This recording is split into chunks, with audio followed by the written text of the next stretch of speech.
Hello students, আজকের এই যে ভিডিও লেসনে আমি তোমাদের শেখাবো কিভাবে সিম্পল সেন্টেন্সে জয়েন করা হয়। আমি তোমাদের বিকাশার আগেও দুটো ভিডিও নিয়ে এসেছিলাম যাতে তোমাদেরকে সিম্পল সেন্টেন্সে জয়েন করা শিখিয়েছি। এই ভিডিওতেও 4টি নিয়ম আছে, চলো আমরা দেখে নিই এখানে কি আছে। প্রথমে দেখো, what is a simple sentence. A simple sentence is a sentence complete in meaning, অর্থাৎ সরল বাক্য হচ্ছে এমন একটি বাক্য যার অর্থ সম্পূর্ণ হবে। It has only one clause, main clause. এর একটি মাত্র ক্লজ থাকে এবং সেটাই হচ্ছে এর main clause. It has only one finite verb, এর একটি ফাইনাইট ভার্ব থাকে, সেই জন্য একটি ক্লজ থাকে। ফাইনাইট ভার্ব থাকলেই ক্লজ থাকবে। যটা ফাইনাইট ভার্ব থাকে তটা ক্লজ, একটা ফাইনাইট ভার্ব সুতরাং একটা ক্লজ থাকে এতে। ফাইনাইট ভার্ব কাকে বলে জানো? যেটা সাবজেক্টের পার্সন বা নাম্বার অনুযায়ী, অর্থাৎ পুরুষ বা সংখ্যা অনুযায়ী পরিবর্তন হয়, অথবা ভার্বের টেন্স অনুযায়ী যেটা পরিবর্তন হয়। বাক্যগুলো দেখে নাও উদাহরণ হিসেবে। হি লিভস ইন এ সিটি, এখানে লিভসটা হচ্ছে ফাইনাইট ভার্ব, সুতরাং এটা একটা সিম্পল সেন্টেন্স। ঠিক সেরকম he wants to go to America, এটাও একটা সিম্পল সেন্টেন্সের উদাহরণ। Being tired we took rest by the road side, এটাও একটা সিম্পল সেন্টেন্সের উদাহরণ, কারণ বিংটা এখানে পার্টিসিপল। আগের সেন্টেন্সে টু গোটা হচ্ছে ইনফিনিটিভ, ওটা নন ফাইনাইট ভার্ব, পার্টিসিপলও নন ফাইনাইট ভার্ব। এবার দেখো প্যাটার্ন 1, আমরা কি ইউজ করব? ইউজিং টু প্লাস V1, মানে ইনফিনিটিভ ব্যবহার করে আমরা সিম্পল সেন্টেন্সে জয়েন করব। What is given to you, তোমাকে কি দেওয়া হবে, প্রশ্নে কি দেওয়া থাকবে। Two sentences with the same subject, one describing action, the other result, purpose, reason or obligation. দুটো বাক্য থাকবে, দুটো বাক্যের কর্তা একই হবে, টেন্সও একই হবে। এই দুটোর মধ্যে একটিতে কোনো কাজ করা বোঝাবে, অন্যটাতে কি বোঝাবে? ফল, উদ্দেশ্য, রিজন মানে হচ্ছে কারণ বা বাধ্যবাধকতা, অব্লিগেশন বাধ্যবাধকতা বোঝাবে, অর্থাৎ করতেই হবে এরকম বোঝাবে। জোর দিয়ে কোনো কাজ করা বাধ্য, করতে বাধ্য এরকম বোঝাবে আর কি। তাহলে দুটো বাক্য থাকবে, তা না হলে তো জয়েন হবেই না। সুতরাং নিশ্চয়ই বুঝতে পারছো, একটাতে অ্যাকশন বোঝাবে, আর একটাতে তার ফলাফল, উদ্দেশ্য, কারণ বা বাধ্যবাধকতা, এই 4 রকম বোঝাতে পারে। তুমি কি করবে এরকম থাকলে? কমপ্লিট ফার্স্ট সেন্টেন্সটা প্রথমে বসাবে, অর্থাৎ যেটাই অ্যাকশন বোঝাচ্ছে, যেটাই কাজ করা বোঝাচ্ছে, কোনো একটা কাজ করা বোঝাচ্ছে, সেই বাক্যটি প্রথমে বসাবে। তারপর টু বসাবে, নিয়ে দ্বিতীয় বাক্য, অর্থাৎ যে বাক্যটাতে কারণ, ফলাফল, বাধ্যবাধকতা বোঝাচ্ছে তার যে মূল ভার্ব, সেই ভার্বের বেস ফর্মটা বসাবে। একাধিক ভার্ব থাকতে পারে, একাধিক ভার্ব থাকলে নিশ্চিতভাবে জানবে যে পরের ভার্বটি মানে শেষের ভার্বটি হবে মূল ভার্ব, সেই মূল ভার্বের বেস ফর্ম অর্থাৎ মূল রূপ যেটা, সেটা বসবে। তারপর end part of the second সেন্টেন্সের শেষ অংশটুকু বসবে। ওই টু এর পর থেকে টু বসালে, ভার্ব বসালে, তারপর সেই বাক্যের শেষ অংশটুকু বসবে। Avoid repetition of any word, কোনো শব্দ যেন দুবার না বসে, অর্থাৎ একই ধরনের শব্দ, একই ব্যক্তি বা বস্তুকে বোঝায় এরকম শব্দ রিপিট হবে না। অনেক সময় দুটি বাক্যে এমন এমন ওয়ার্ড থাকতে পারে যে ওয়ার্ডগুলো একই ব্যক্তি বা বস্তুকে বোঝাবে, তখন দ্বিতীয় বাক্যের সেই শব্দগুলোকে আমরা বাদ দেবো, সেগুলো সাধারণত প্রোনাউন হয়। এক্সাম্পলস দেখো, প্রথমটা, Rohit read very seriously, he achieved success in NEET. তাহলে প্রথমটা হচ্ছে, বুঝতে পারছো, কারণ প্রথমটা হচ্ছে তার অ্যাকশন আর কি, আর দ্বিতীয়টা হচ্ছে কারণ, কেন পড়েছে এবং তার ফলটা কি হয়েছে। সে দারুণ পড়াশোনা করেছে এবং তার ফলে নিটে সাকসেসফুল হয়েছে। উত্তর কি হবে দেখো, প্রথম বাক্যটা গোটা বসে গেল, Rohit read very seriously, to দিয়ে যোগ করলাম, তারপর কি হলো, দ্বিতীয় বাক্য অর্থাৎ যেটাই ফল বোঝাচ্ছে সেই বাক্যের ভার্বের প্রথম রূপ অ্যাচিভ বসালাম, তারপর শেষ অংশটুকু বসিয়ে দিলাম। এখানে কোনো রিপিটেশন নাই, মানে পরের যে শব্দগুলো বসালাম অ্যাচিভের পর, সেই শব্দগুলো কোনোটাই প্রথম বাক্যের কোনো শব্দকে বোঝাচ্ছে না, সুতরাং আমার বাদ দেওয়ার কিছু দরকার নেই, এক্ষেত্রে কোনো কিছুই বাদ যাবে না। এবার দেখো 2 নম্বর উদাহরণ, হি হ্যাড নো মানি, তার টাকা নেই। He could not buy any book. টাকা নেই, সে কি করতে পারেনি? টাকা নেইটা হচ্ছে ঘটনা, আর তার ফল কি? সে বইটা কিনতে পারেনি। তাহলে নিশ্চয়ই বুঝতে পারছো কোথায় থেকে হবে। আর দুটো ভার্ব আছে, কুড আর বাই। দ্বিতীয়টা অবশ্যই মূল ভার্ব। তাহলে কি হবে? হি হ্যাড নো মানি, তার কোনো টাকা ছিল না, to buy any book. To বসলো, বাই বসলো, শেষেরটুকু বসে গেল। এখানেও রিপিটেশন নেই, সুতরাং বাদ দেওয়ার ব্যাপার নেই। 3 নম্বর দেখো, হি has many children, he must feed them. He has many children, তার অনেকগুলো ছেলে আছে, তার ফল কি? তাদেরকে খেতে দিতে হবে। এক্ষেত্রে বাধ্যবাধকতা বোঝাচ্ছে, মাস্ট বাধ্যবাধকতা বোঝাতে ব্যবহার হয়, উইল, মাস্ট, এইগুলো, হ্যাভ টু, হ্যাজ টু, এগুলো। তাহলে এখানে কি আছে? মাস্ট আছে, সুতরাং নিশ্চয়ই বুঝতে পারছো কি হবে। He has many children, to দিয়ে যোগ করলাম, মূল ভার্ব হচ্ছে ফিড, মাস্ট ও ভার্ব, ফিড ও ভার্ব, তাহলে দ্বিতীয়টা হচ্ছে মূল ভার্ব, ফিড বসালাম, দেমটা বসলো না, কারণ দেমটা কাকে বোঝাচ্ছে? চিলড্রেনকে বোঝাচ্ছে, রিপিটেশন হচ্ছে, দেমটা প্রোনাউন, ওটা বাদ চলে গেল। তারপরের উদাহরণটা দেখো, হি ইজ মেড দ্য ক্যাপ্টেন, তাকে ক্যাপ্টেন করা হয়েছে। He will lead the team, কি কারণে ক্যাপ্টেন করা হয়েছে? সে টিমটাকে নেতৃত্ব দেবে, এটা হচ্ছে উদ্দেশ্য বা কারণ। তাহলে কি হলো? He is made the captain, to দিয়ে যোগ করলাম, উইল আর লিড, দুটো ভার্ব, শেষের ভার্বটি নিলাম, লিড দ্য টিম। এখানেও কোনো রিপিটেশন নাই, বাদ দেওয়ার কোনো প্রশ্নই ওঠে না। এবার প্যাটার্ন 2 চলে এসো একই পদ্ধতিতে, বাই ইউজিং ইনফিনিটিভ, অর্থাৎ আমরা টু প্লাস ভার্বের প্রথম রূপ ব্যবহার করব। এক্ষেত্রেও what is given to you, তোমায় কি দেওয়া থাকবে দেখো। One of the two sentences has any one of the following, অর্থাৎ দুটো সেন্টেন্স তো থাকবেই, তা নাহলে জয়েন হবে না।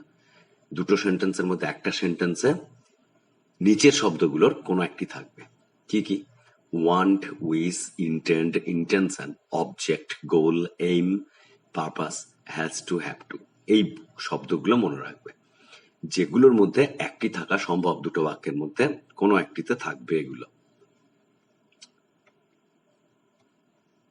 কি করবে তুমি তাহলে? First write the other sentence.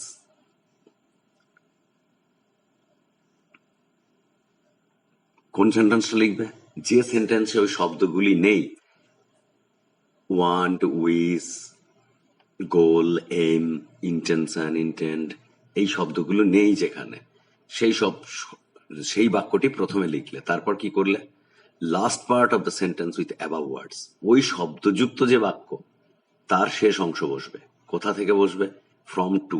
তার মানে হচ্ছে এটা যে ওই শব্দগুলো থাকলে সেই বাক্যে তার সঙ্গে টু থাকার সম্ভাবনা খুব বেশি। টু থেকে শেষ অংশটুকু বসবে ওই বাক্যটার। ওই বাক্য বলতে সেই বাক্য যে বাক্যে উপরের যে শব্দগুলো বললাম সেই শব্দগুলো থাকবে, তার টু থেকে শেষ অংশটা বসে যাবে কার সঙ্গে? অন্য বাক্যটার সঙ্গে। নিশ্চয়ই বুঝতে পারছো ব্যাপারটা কি হচ্ছে। এবার উদাহরণগুলো দেখো।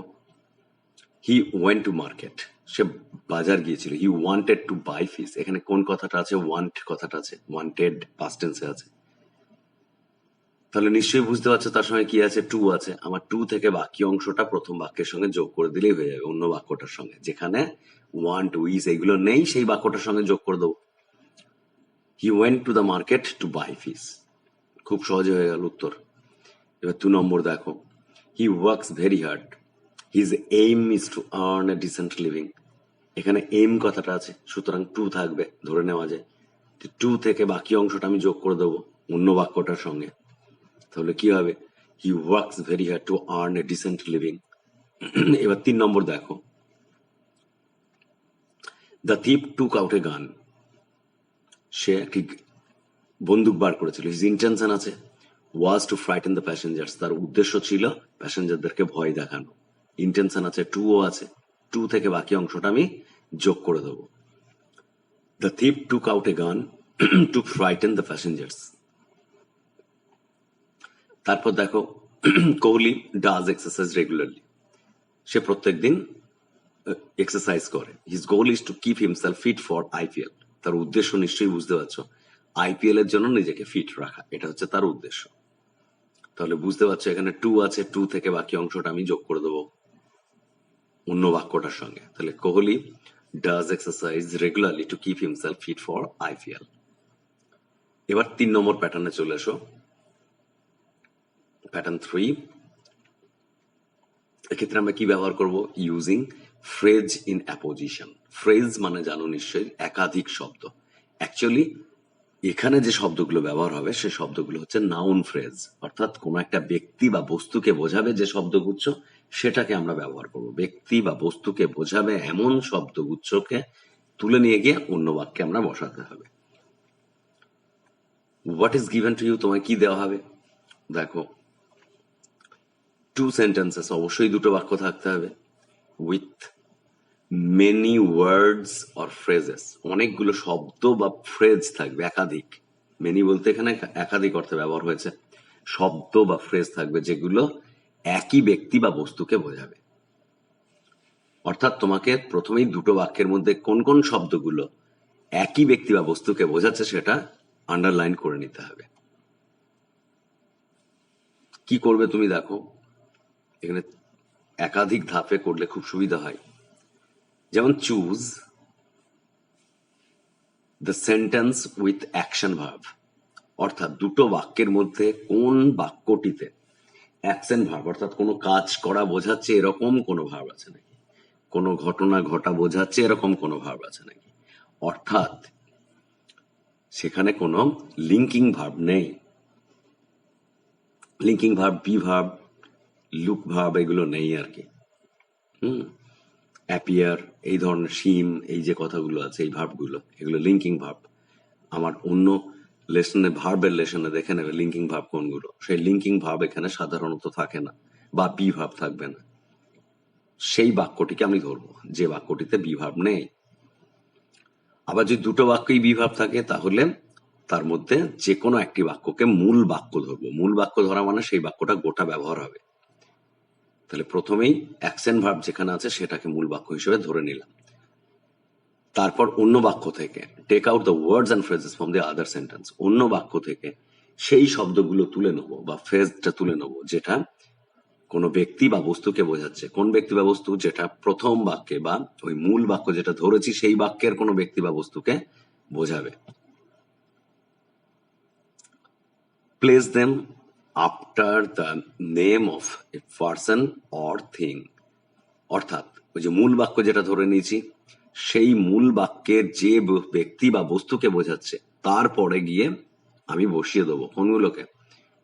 অন্য বাক্য থেকে যেটা আমি পেলাম, মানে যে বাক্যে লিঙ্কিং ভার্ব আছে সেই বাক্য থেকে যে সমস্ত শব্দগুচ্ছ পেলাম যেটা ওই মূল বাক্য যেটা ধরেছি সেই বাক্যের কোনো ব্যক্তি বা বস্তুকে বোঝাচ্ছে, তার নামের পর আমি কমা দিয়ে বসিয়ে দেবো, আগে এবং পরে কমা দেবো সেই ফ্রেজটা যেটা তুলে নিয়ে যাচ্ছি অন্য বাক্য থেকে।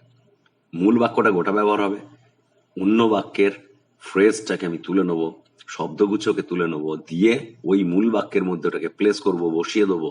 কোথায়? কোনো ব্যক্তি বা বস্তু যে ব্যক্তিটাকে বোঝাচ্ছে তার বা যে বস্তুটাকে বোঝাচ্ছে তার পরে বসাবো কমা দিয়ে, দুটো কমা দিয়ে ওই শব্দাংশটাকে শব্দগুচ্ছকে ভরে দেবো ওর মধ্যে।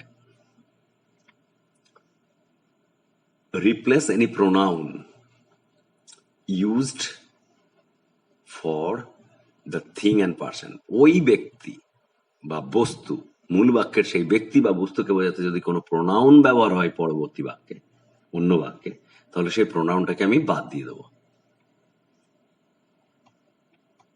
দেখো এক্সাম্পলস।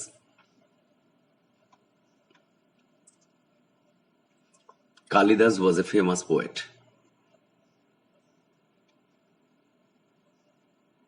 হি রোট মেঘদূতম।